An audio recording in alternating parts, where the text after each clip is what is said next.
ফুল size loader bike থেকে iron horse 3 অনেকটা আলাদা।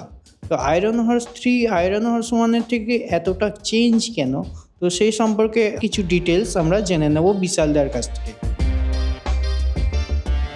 বিশালদা, আয়রন হর্স 1 আমরা দেখেছি, তো এরকম আয়রন হর্স 3 কমপ্লিটলি একটু আলাদা ধরনের দেখতে, সাইজটা অনেকটা ছোট।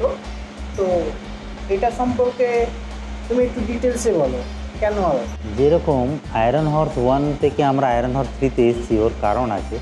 আয়রন হর্স 1টা আমরা তৈরি করেছিলাম কেন কি ওইটা হেভি লোড নেবে, 200 কেজি 300 কেজি মতন ওর পেলোড নিতে পারে।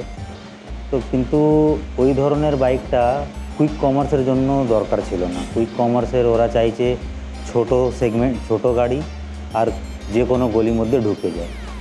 তাহলে আমরা কি করলাম, আয়রন হর্স 3 তৈরি করলাম, যেটা সামনেও অনেক জায়গা আছে কি পায়ের কাছে ওরা বক্স রাখতে পারে, আর পিছিয়েও দিয়েছি যেরকম জেপ্টো জোম্যাটো ওদের যদি বক্স হয় তাহলে ওরা এখানে ডাইরেক্ট মাউন্ট করে চালাতে পারে।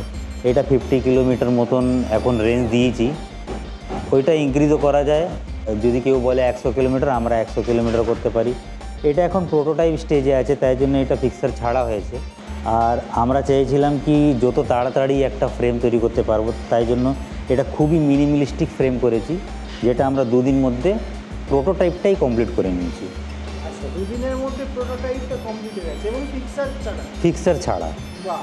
এবার এইটা যখন আমরা মেন প্রোডাকশন লাইনে ঢুকবো, তাহলে এটা একদিনে আমরা 5টা ইজিলি করতে পারবো। আর যদি আমরা লাইন তৈরি করে নিই তাহলে তো আরও বেশি হবে। ড্রাইভে যাওয়া হচ্ছে, হ্যাঁ, এটা টেস্ট ড্রাইভ করবো।